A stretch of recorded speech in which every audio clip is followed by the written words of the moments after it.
ما كانش منها تاكلوا شوا في العيد الكبير بلا خبز الدار.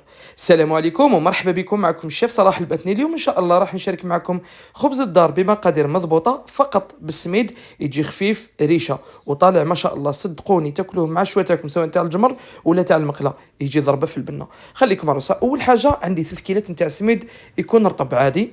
انا كلت بهذه الغميقه تاع الشوربه. عندي 2 ملاعق كبار نتاع خميره الخبز، 2 ملاعق كبار نتاع السكر، وعندي 2 ملاعق كبار نتاع لحظه او حليب غبره، وعندي 3 ملاعق كبار نتاع فرينه، بلا ما نساو ملعقه نتاع الملح. نخلطوا هاد المكونات الجافه، نضيفوا لهم كاس نتاع زيت نباتي، ونزيدوا ايضا نخلطوهم مليح حتى نبسوا هذاك السميد ويتخلط لنا الزيت مع السميد. من بعد نضيفوا الماء الدافي بالتدريج، نضيفوا 2 بياض بيض والصفار نحتفظوا به.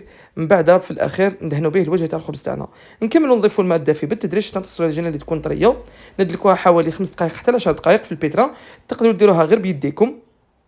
بعد ما تحصلوا العجينه اللي تكون بقوام تاع المطلوع، راح نقسموها الى 3 كوريات. انا هذه الكميه درت لي 3 خبزات كبار.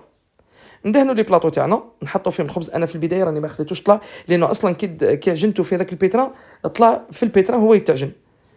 حطيتهم كامل في لي بلاطو وغطيتهم، خليتهم حوالي 10 دقائق ربع ساعه.